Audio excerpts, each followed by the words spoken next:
राजस्थान में सरकार रिपीट का दावा करने वाले अशोक गहलोत का राजनीतिक भविष्य क्या होगा, इसको लेकर तो संशय बना हुआ है। सवाल सीधा है, अब उन्हें पार्टी किस पद पर रखेगी और क्या जिम्मेदारी देगी। वहीं इसी बीच राजस्थान बीजेपी में भी बदलाव की सुगबुगाहट सुनाई देने लगी है। बदलाव की ओर बीजेपी कांग्रेस। सोशल इंजीनियरिंग को साधने की कवायद में बीजेपी कांग्रेस युवा चेहरों को सौंप रही कमान। बीजेपी की निगाह जातिगत समीकरणों पर। कांग्रेस के राष्ट्रीय नेतृत्व ने 16 दिसंबर को दो महत्वपूर्ण निर्णय लिए। एक निर्णय के अनुसार मध्य प्रदेश में पूर्व मुख्यमंत्री कमलनाथ को हटाकर विधायक जीतू पटवारी को कांग्रेस का प्रदेश अध्यक्ष नियुक्त किया गया। तो वहीं दूसरी तरफ राजस्थान में पूर्व डिप्टी सीएम सचिन पायलट के समर्थक अभिमन्यु सिंह पूनिया को युवा कांग्रेस का प्रदेश अध्यक्ष नियुक्त कर दिया गया है।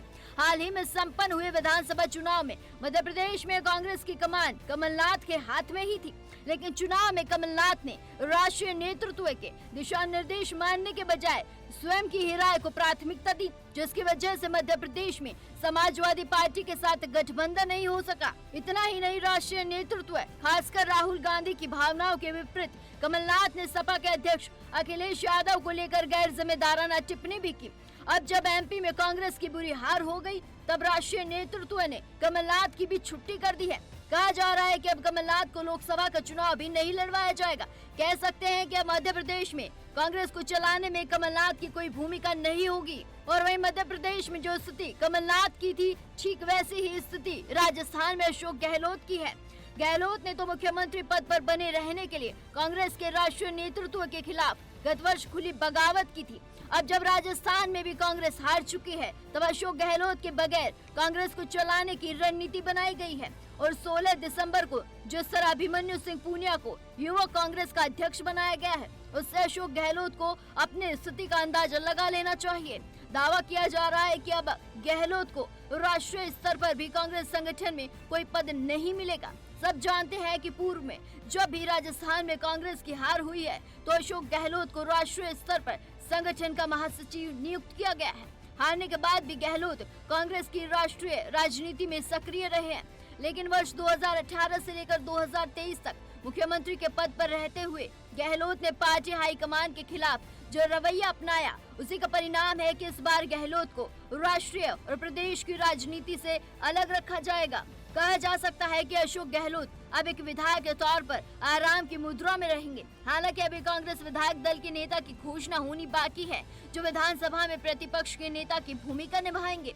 हो सकता है कि कांग्रेस के मौजूदा प्रदेश अध्यक्ष गोविंद सिंह डोटासरा को विधायक दल का नेता बनाया जाए, या सचिन पायलट को एक बार फिर से प्रदेश अध्यक्ष का पद दे दिया जाए। साल 2013 में कांग्रेस की हार के बाद सचिन पायलट को ही प्रदेश अध्यक्ष बनाया गया था, लेकिन कांग्रेस को बहुमत मिलने पर पायलट के बजाय गहलोत को मुख्यमंत्री बनाया गया।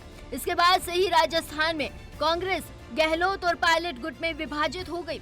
अब राष्ट्रीय नेतृत्व गहलोत गुट को पूरी तरह समाप्त करना चाहता है। वही बात करें बीजेपी की, तो वहां भी जातिगत समीकरण के लिहाज से पार्टी सरकार और संगठन में बैलेंस करने की पूरी तैयारी में है। ब्राह्मण मुख्यमंत्री, राजपूत और एससी उप मुख्यमंत्री के बाद अब पार्टी का ध्यान 2024 से पहले सोशल इंजीनियरिंग पर है।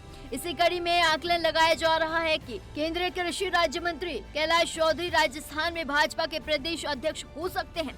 एक जानकारी के अनुसार जातिगत समीकरणों को ध्यान में रखते हुए चौधरी को प्रदेश अध्यक्ष की कमान सौंपी जा सकती है।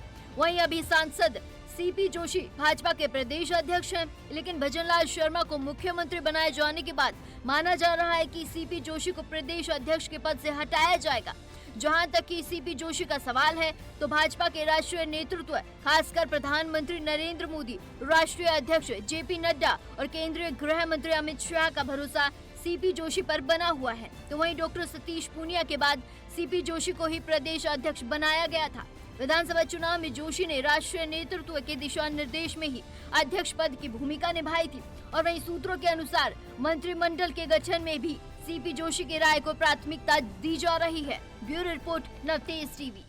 देश और दुनिया की हर बड़ी खबर के लिए सब्सक्राइब करें नवतेज टीवी और पल पल के अपडेट्स के लिए बेल आइकन को दबाना ना भूलें, क्योंकि आपकी खबरों का भरोसेमंद साथी है नवतेज टीवी।